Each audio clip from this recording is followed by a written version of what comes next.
We got a big weekend coming up with UFC 300 right around the corner. We have matchups set to make history in the octagon. This is one you do not want to miss. I've teamed up with DraftKings Sportsbook, and we're going to bring you closer to the action.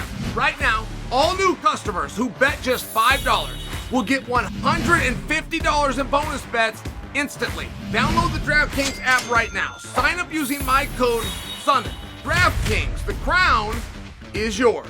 Stay in on the action and use your bets for DraftKings same-game parlays for a shot at an even bigger payout. Combine multiple bets together from the same fight, including total rounds and method of victory. If sports betting is not yet available in your state, you can still join in on all the fun with DraftKings Daily Fantasy and have the shot to win bigger prizes. Download the DraftKings Sportsbook app right now. New customers sign up using the promo code SONNEN. Bet just $5 and you will get $150 in bonus bets instantly. That's promo code SONNEN only at DraftKings Sportsbook.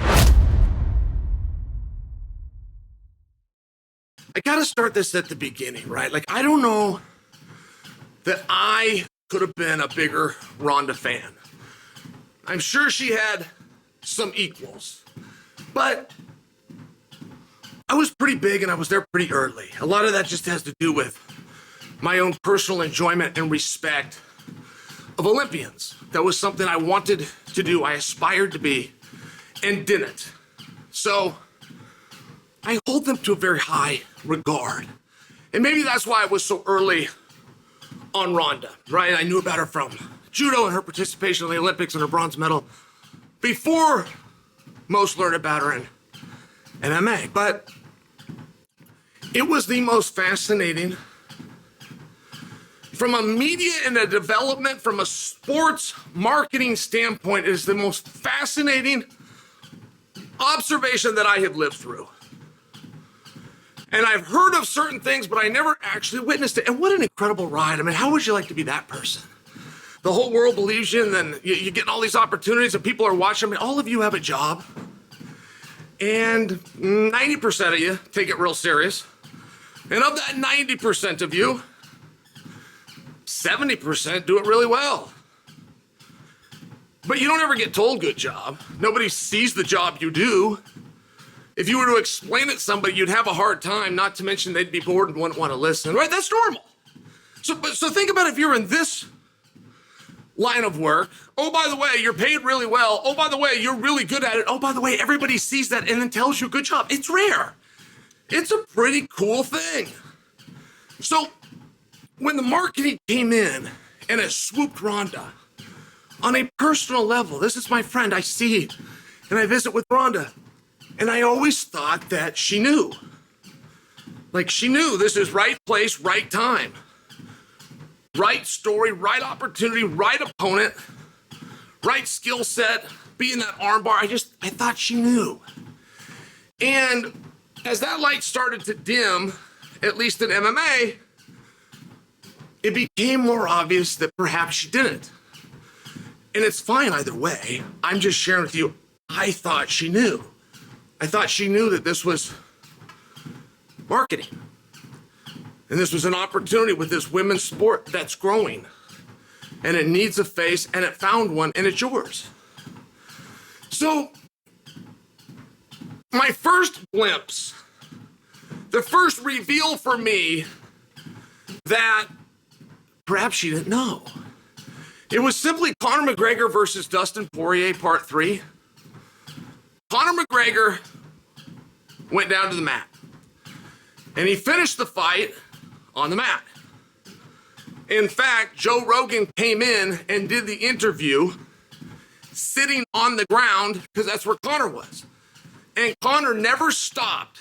He even cut a promo against Dustin Poirier's wife, tying into Twitter and DMs.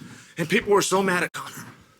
They were disgusted with Conor. And what a rotten sport. And this is the final straw, and they will never be back. And I just had a different observation. I thought, wow, that is an entertainer to the end.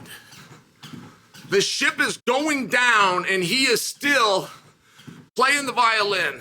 And I thought, what an incredible job. And maybe he is a poor sport, and maybe that was rude, and maybe you should never come back and that was the final straw. Or maybe you just saw the most masterful, dedicated performer that decided, even with an injury, he was going to finish his job of entertaining you to his maximum ability before they fade to black and roll the credits. And I remember when Ronda spoke about it, and she said something kind of close to what I just said. She said that she learned from Conor in that moment. And I remember when she said it, and I remember thinking to myself, did she really not know? I thought with the ride that she'd been on that she knew. And then being in the World Wrestling Federation, for sure you know, it's called smartening. Somebody will smarten you to the business. Everybody that becomes a fan for the same reason, and not because it's silly and it's scripted. They become a fan because they believe that it was real and it evoked an emotion. And somewhere over time, particularly if you're going to go do it, somebody has to smarten you to the fact that you're working and cooperating with your opponent, and everything that anybody not in the business sees is part of the entertainment. So I thought, okay, now we're here. She really didn't know initially, but now she's in the business. She's been sparring. She identified Conor. She knew what to look for. It was eloquent. It was perfect. And now we're here. If that's true and she knows, she's doing just a fantastic job. Right? If you can fool the smart marks, if you can fool somebody like Chael, and I do get fooled, I prefer to be a mark. I will most definitely suspend reality. I will give you the opportunity to pull that rabbit out of the hat, and if I didn't see how you did it, you get a tip at the end of the night. I'll tell people you did a great job. I prefer. And if that is what's happening, then she's got me. But it's to the point where she's so good at it that I'm not convinced it's a work. I would lean towards it's a shoot. And she did an interview talking about being the greatest fighter to ever live. And that's a really great statement, right? Like, that's the way that I would talk. That's great for marketing and promoting. I was all on board for it, but I had something to sell. If somebody has something to sell or something they're advertising or something they're marketing, there's a very clear reason why you would go out and you would be working. But if you're not doing that and you start to talk that way, well, now we got a pretty good idea of that's just how you see it. So that's the part where I'm back to being confused. It's just that part. It's just that part. Ronda talked about some CTE, or I don't know that she used that phrase. That's a specific phrase. Talked about some concussion, some protocols, but then has proceeded to do some interviews that would definitely lead you to believe that perhaps some of those symptoms are being experienced right there in the middle of the interview. Is she a better worker than I am a student of the sport? Maybe. Does she think that she was the best in the world? And if that's for one night, one time, one specific weight class, that's great. That would be a real achievement that very, very few would get to.